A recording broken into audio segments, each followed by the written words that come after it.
one of the benefits of running surveys is you get data that's really, really easy to count.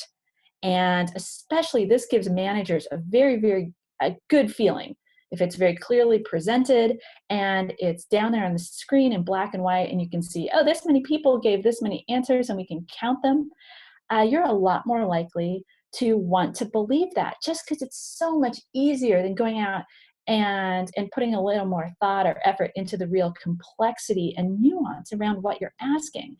And then you end up with these answers that are really easy to count and easy to graph, but aren't actually particularly meaningful. And the danger of this, the reason why there's so much danger in placing your bets on what might be misleadingly easy is that you could end up with really biased results. You could end up making a biased interpretation.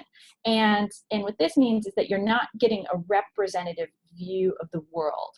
You're either skewing it because you ask the questions in a certain way, or because you're interpreting the answers in a certain way, because you're bringing your own story to the process of asking questions and gathering information.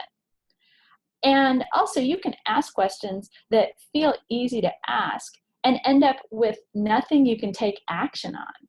And the whole point of gathering information through surveys or any other research process is to get something that you can very quickly feel confident in, that it's representative, and then take some action to help your business or improve your design.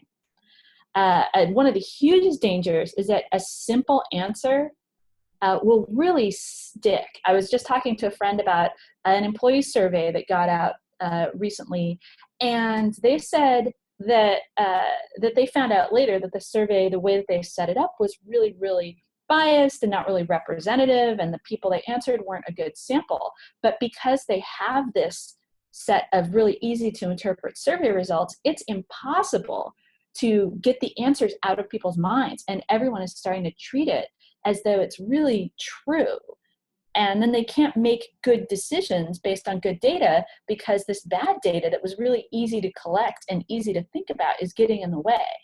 And once you start doing this, once you start running bad surveys and you get in that habit, you get in that organizational habit, then that's just the way you do things. And every time that you feel some dissatisfaction with a poorly run survey, you just run another survey without really saying, like, what could we do better? How wrong was that? It's just following one bad set of questions with another. And there are a lot of organizations that do this just because it's the easy thing to do and it's the habit. And it's actually a lot of effort to step back and say, how do we do this right? How do we really gather the information we need? How do we make more time for asking questions when it already feels in many organizations like doing any research at all is taking time away from the product development and the product improvements. Like, you want to work on the engineering, you want to work on the design, and the research is just supposed to help that out.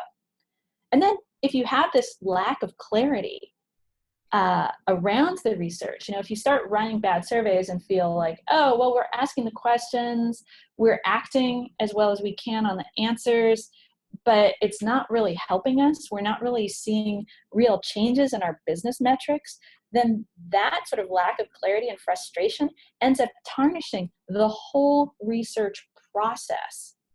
And then that can just lead to tossing out doing research or asking questions at all. And, designers and engineers and managers really start going on their gut.